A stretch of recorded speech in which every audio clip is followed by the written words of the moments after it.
In here with Coach Vinay Patel. And, Coach, your thoughts on the game today? Really excited about the way we played today, to tell you the truth. We're shorthanded, but you couldn't tell it tonight. I thought we had a lot of fight, and I just got done telling them, you won't hear me say this very often after a loss, but golly, I was proud of our fight tonight. We were put ourselves in position. We were one stop away, one possession away of having a chance to get that basketball game, but we came up a play short. And, I continue to be impressed by this team. Easily after Tuesday's game, we could have folded in a hurry, and we had a one-day prep, a very short prep to get back up and try to compete against a very good team. And I thought we did a really nice job of competing. We kept the basketball game close. We defended our tails off. That's what I've been asking this team to do. And shots are going to start to drop. Elijah Crispin had some phenomenal looks. I thought Chris Williams had a couple good looks we missed. That's going to come for us, but we got to keep playing with this kind of effort. I didn't see this on Tuesday, and it was good to see us bounce back and show this today. What did you tell the guys in between the game on Tuesday and this one? Because, like you said, the effort wasn't there, especially in the second half Tuesday night. Needed to come back quickly, and we knew Wayland was going to be a tough team ranked in the top 25. What was your message to the guys between games?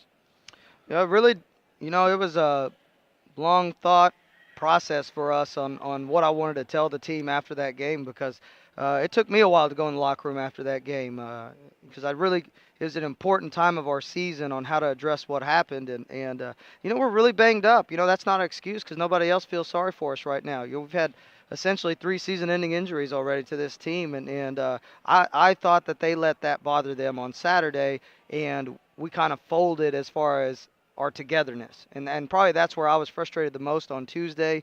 We were pointing fingers and things like that, and it was just very unusual for this team, as close as this team has been all season long. So, that was one of the things we really talked about after that game is staying together in this fight. And there's plenty of basketball left to be played.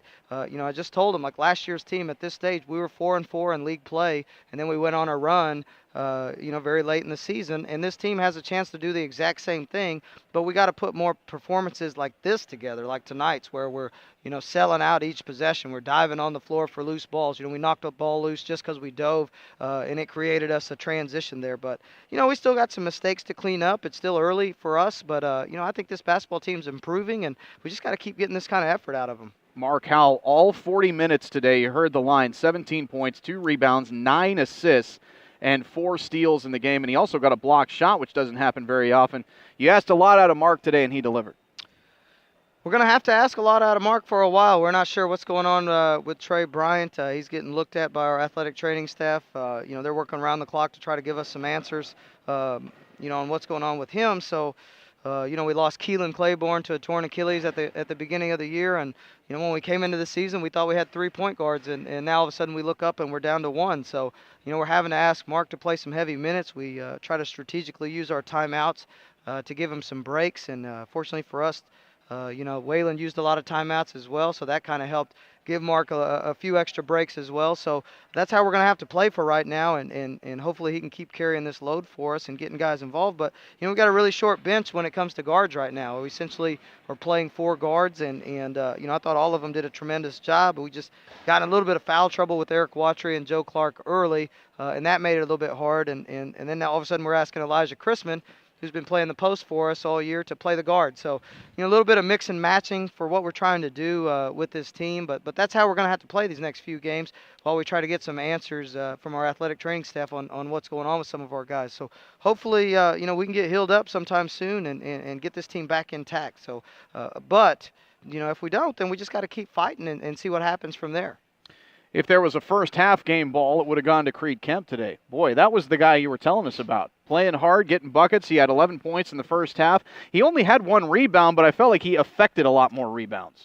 Yeah, he's a really bouncy player, and we're excited to add him this semester. He's still figuring a lot out. He practiced with us all semester, before we got him eligible at Christmas, but he rolled his ankle yesterday, and his ankle looks like a balloon right now. The athletic training staff, again, work around the clock just to even try to get him in this game today.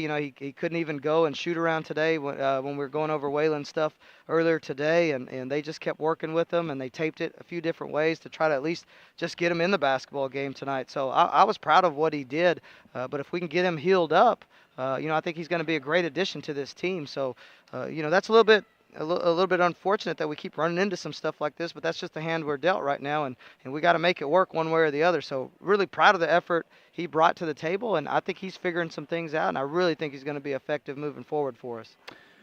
Well, it doesn't get any easier. Panhandle State comes in here in 2 days, and they've got the kid who's leading the nation in scoring right now. Correct. How do you go about handling them? What have you seen from them? Obviously, they've got great individuals, but what do they do as a team?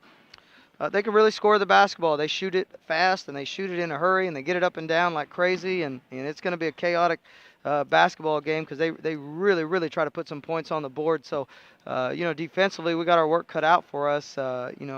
Freeman for them is a phenomenal scorer. Like you said, he's leading the country, and we haven't seen a guard like him yet. As soon as he crosses midcourt, there's times he's firing 40-foot threes, and that's not at the end of halves or end of games. That's first possession.